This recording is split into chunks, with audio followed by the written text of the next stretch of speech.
मेरा नाम सर अंकित कुमार हुआ। कहाँ से हैं? मुंगेर जिला से हम आए हैं सर। मुंगेर जिला से। क्या दिक्कत लिखा है?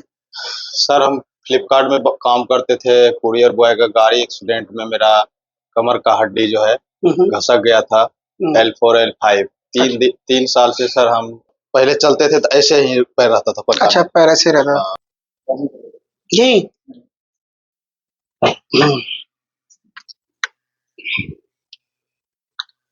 L1 L2 L3 L4 L5, ठीक है।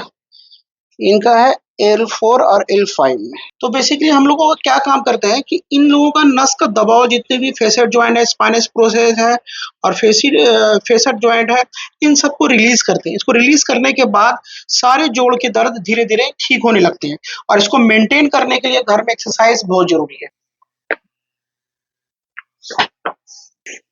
आगे खींचिए कमर, छोड़िए, खींचिए, छोड़िए, फिर खींचिए।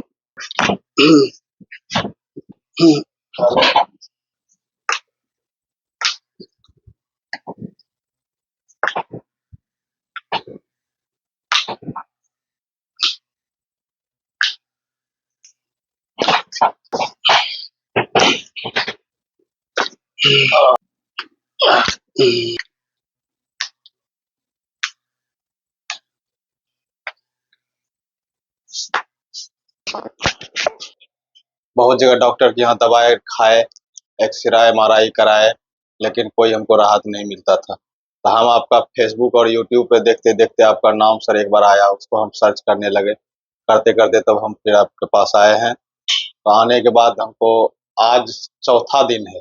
पहला दिन से ही हमको 80% राहत मिलने लगा सर। नहीं तो हम रात में सो नहीं पाते थे, दिन भर भी नहीं सो पाते थे, दर्द होते रहता था कमर में और इसमें भी दर्द होता था, यहाँ झुनझुनी लगता था, ये उंगली कभी कभी सीधा रह जाता था और 2 किलोमीटर चलते थे फिर हांफने लगते थे और पैर मेरा दाहिना काम नहीं करता था। अच्छा, क्या काम नहीं करता था मतलब? मतलब जैसे चल रहे हैं तो ये पंजा नहीं मुड़ता था। चल के जरा उठा के खड़े हो तो बताइए कैसे नहीं उठता था पहले। जैसे सर ऐसे अभी चल रहे रिलैक्स होके, तो चल पहले चलते थे तो ऐसे ही पैर रहता था, पंजा अच्छा, नहीं। पैर ऐसे रहता। हाँ, मेरा पंजा इधर ऐसे, उधर चल के, हाँ। देखिए पंजा कैसे मेरा ऐसे अभी रहता अभी कैसे चल रहा है? बोला अभी नॉर्मल हो गया? था। अभी तो नॉर्मल है सर। पहले पैर बिल्कुल सीधा रहता था। पहले चलते चलते अपने आप ये नहीं मुड़ता था, अच्छा, ये नहीं मुड़ता था। ये अच्छा। सीधा ये घुटना मुड़ जाता था, लेकिन ये पैर मेरा ये पंजा नहीं डोलता था। MRI कहाँ करवाए थे आप? MRI मायागंज में करवाए थे। कौन से डॉक्टर के थ्रू करवाए थे? मणिभूषण। डॉक्टर मणिभूषण, बैठिए। डॉक्टर मणिभूषण जी हमको बोले कि जाओ MRI कराओ। उसके बाद दवाई लिखे थे, उसके बाद सेक दिया, तो बोला कि सेक करना है तुमको फिजियोथेरेपी लगभग 2 महीना। लेकिन हम 10 दिन 15 दिन किए, लेकिन हमको रिलैक्स नहीं मिला, 5% भी नहीं मिला। उन्हीं क्या करवाए थे? नहीं, हम मुंगेर में करवाते मुंगेर में करवाए थे। अच्छा। और एक बेल्ट दिए थे, बेल्ट पहनते थे, तो उससे हमको कोई फायदा भी नहीं। अच्छा, अभी बेल्ट नहीं पहनते हैं? अभी सर हम कुछ नहीं पहनते हैं, खाना पानी सही से खाते हैं, घूमते फिरते हैं। 10-15% मात्र दर्द है यहाँ, थोड़ा इस पे कभी कभी मॉर्निंग में जगने के बाद यहाँ होता है। देखिए बेसिकली क्या है कि अंकित कुमार जी जो हमारे पास आए थे समस्या लेके, दाहिने साइड में और दाएं पैर में दोनों में झुनझुनी आता था। दोनों पैर में, हाथों में, हाथ और पैरों में दर्द आता था। बेसिकली MRI कराने के बाद इनका L4 L5 के बाद 6.6 mm है और L5 L1 में 7.0 mm है और इनका एवरेज होता है 12 mm। ठीक है, यानी कि आपका 50% नस उसी वक्त दबा हुआ था जी। जब तक आप इसका 6.6 से 12 या 10 के ऊपर नहीं आएगा, ये आपको चलने में दिक्कत देगा। दर्द, खड़े रहेंगे तो भी दर्द देगा, चलेंगे तो और बढ़ जाएगा, तो चलने नहीं देगा। तो इनका दवाई के साथ अगर ये कसरत अच्छे से एक्सरसाइज करते तो अभी तक में ठीक हो जाते। लेकिन खैर कोई बात नहीं, हमारा वीडियो देखने के बाद ये हमारे पास आए। मैं हम सभी को बोलते रहते हैं कि कोई भी कसरत अगर कर रहे हैं पहले देखें कि कसरत आप घर में किस टाइप का कर रहे हैं। क्या सिर्फ मशीन तो नहीं लगा के छोड़ देगा आपको, मशीन के भरोसे तो नहीं रख रहा है आपके ऊपर डॉक्टर फिजियोथेरेपिस्ट, क्या आपके ऊपर एक्सरसाइज कर रहा है, कौन सी एक्सरसाइज कर रहा है, कौन सी किस एक्सरसाइज में दर्द बढ़ तो नहीं रहा है, कोई घट तो नहीं रहा है। तो वो चीज देखना बहुत जरूरी है।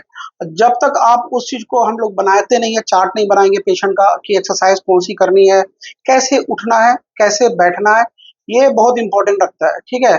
सिर्फ दवाई खा लेना और घर में बोल देना कि घर में जाओ कसरत करते रहो, ठीक है। कसरत करने से अपने घर में सेल्फ एक्सरसाइज करने से 20 से 25% फायदा होगा, लेकिन अगर आप थेरेपी सेंटर में डॉक्टर से शुरू करवाते हैं तो उसका इम्प्रूवमेंट कुछ जल्दी बढ़ता है। इसलिए बढ़ता है क्योंकि बाहर से एक्सरसाइज और खुद करना एक्सरसाइज दोनों का जो कॉम्बिनेशन होता है तब आपको 100% आउटपुट आएगा।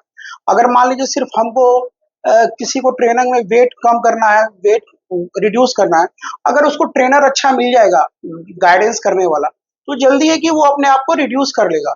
अगर वो ट्रेनर नहीं मिला, अपने मन से करा जा रहा है, ठीक है इसको कैसे करना है, ठीक है ये सुबह कर लिया, फिर दिन में नहीं किए, फिर शाम को नहीं किए, कौन कौन सी एक्सरसाइज करनी है डिसिप्लिन के साथ करना बहुत जरूरी है। तो हमारे अंकित जी को आज चौथी बार करते किए करेंगे, 3 बार में इनको कितना परसेंट आपको आराम है अभी? लगभग 80% सर। आज की तारीख में कितने तारीख है आज? 18 चार 4 2026 और आए थे आप क्या तारीख को? 19 2 2026 को, ठीक है।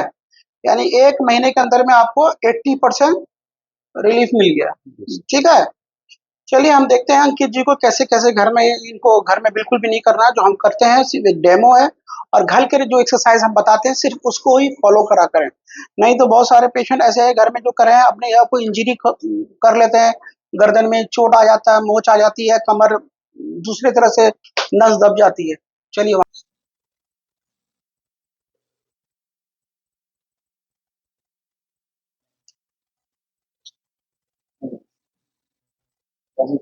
जी।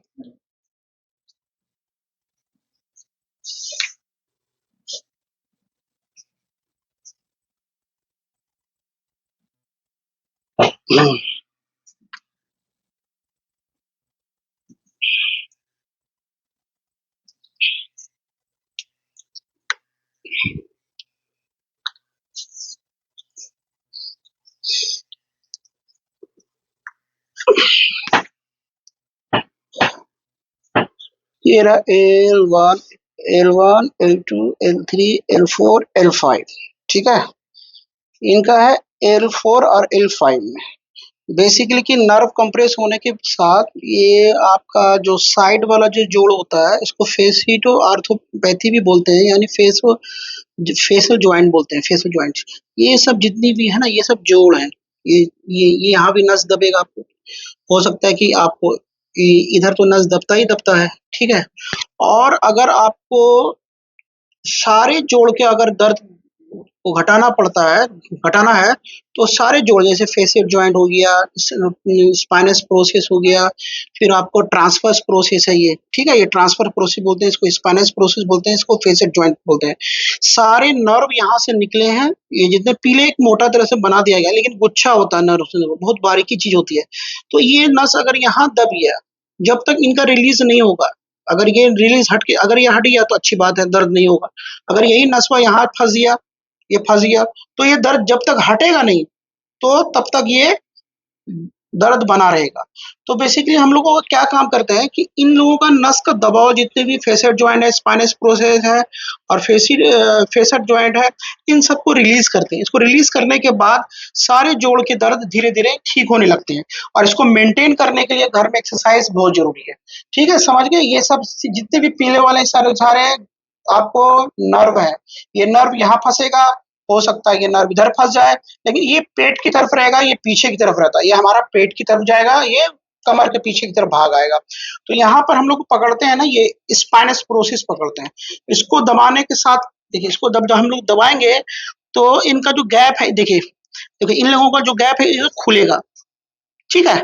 तो और उसके बाद हम लोग आगे करने वाला एक्सरसाइज इसलिए कराते हैं ताकि ये स्पेस खुले। अगर आप उल्टा एक्सरसाइज इस कंडीशन करेंगे, ऊपर उठने वाली एक्सरसाइज करेंगे, तो ये ऑलरेडी नस दबता जाएगा और दबेगा और दबेगा।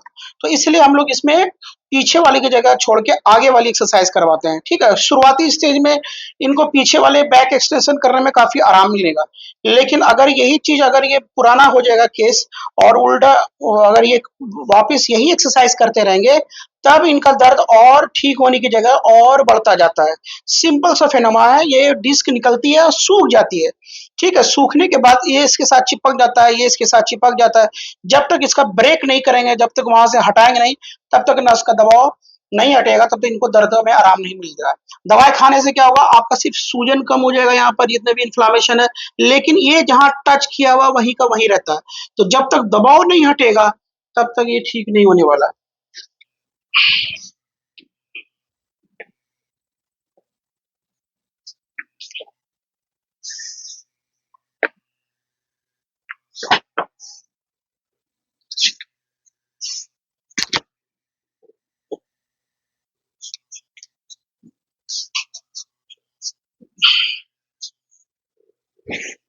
आगे खींचिए कमर, छोड़िए, खींचिए, छोड़िए, फिर खींचिए, छोड़िए, फिर खींचिए, छोड़िए, फिर खींचिए, छोड़िए, फिर खींचिए, छोड़िए, फिर खींचिए,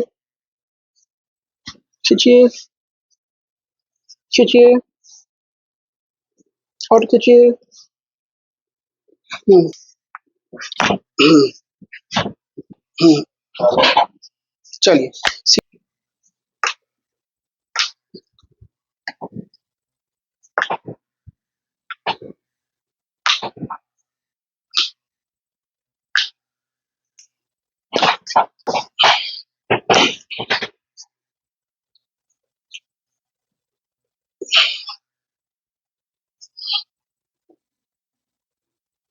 दोनों हाथ पेट के ऊपर रखिए, आराम से।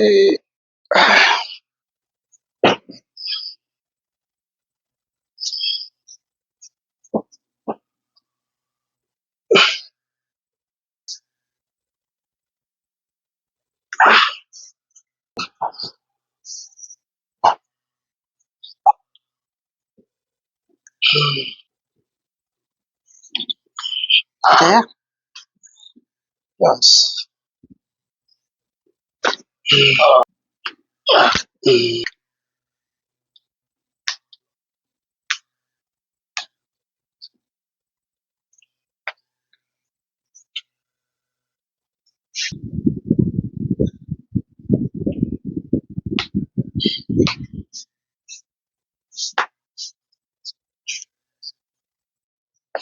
अरे वाह, अब जरा चलिए वहां से। आइए, अब अभी कैसा लग रहा है? ये सब ठीक लग रहा है। ठीक लग रहा है? कैसा अनुभव हुआ यहाँ का इलाज? जैसे ऐसे किए पैर ना सर, इसमें यहाँ पे खाली दर्द हो रहा था, पहले तो पूरा पैर में दर्द। उस वक्त होता है, खाली करते वक्त, छोड़ने के बाद नहीं होगा। ठीक है। हाँ, ये सब पहले तो ऐसे करने पे ही पूरा पैर में होता था। हाँ, पहले इनका क्या था, SLR मतलब होता है ना, पैर जब उठाते हैं ना पेशेंट, तो अगर पैर पैर उठाने के बाद दर्द आ रहा है, तनाव आ रहा है कमर के पास, कमर से लेके यहाँ, इसका मतलब समझना है कि आपको कहीं ना कहीं L4, S1 या S2 या L3, L4 के पास कोई ना नर्व कंप्रेस कर रही है। अगर किसी पेशेंट का पैर उठाने के बाद कोई दर्द नहीं होता है, सिर्फ कमर में दर्द रहता है, इसका मतलब है कि लोकल पेन हो रहा है, कोई डिस्क वाला समस्या नहीं है। लेकिन डिस्क वाला समस्या होने के बाद क्या होता है कि पैरों में दर्द आना हो ही जाता है। किसी पेशेंट को दर्द कमर में रहता है, पैरों में नहीं आएगा, किसी का पैर में रहता है, कमर में नहीं आता, किसी का एक पैर मिलेगा, किसी का दो पैर मिलेगा। तो सबके सिम्टम अलग अलग होते हैं, लेकिन समस्या सबकी जड़ एक ही होती है, नर्व कंप्रेशन। अब डिपेंड करता है कि नर्व किस साइड दबा है, क्या ट्रांसफर प्रोसेस में छपा हुआ है, या स्पाइनस प्रोसेस में छपा हुआ है, या फेसर जॉइंट में छपा हुआ है। ये डिपेंड करता है पेशेंट के लक्षण के हिसाब से, धीरे धीरे आदमी लोग, डॉक्टर लोग पकड़ लेते हैं। MRI तो आज निकल गया है ना, कि इसीलिए MRI कराते फट से ना, जांच में पता चल जाता है। लेकिन पहले तो सिम्टम के हिसाब से ही शियाटिका बोलते थे लोग, है कि पैरों में दर्द आ रहा है तो शियाटिका हो गया, शियाटिका हो गया। तो अब शियाटिका को छोड़ के सबने डायग्नोसिस करना अलग अलग कर दिया, कौन कौन से किस किस वजह से दर्द हो रहा है, तो सबका डायग्नोसिस अब बनने लग गया है स्लिप डिस्क। ठीक है। वीडियो अच्छा लगा हो तो शेयर एंड लाइक जरूर करें।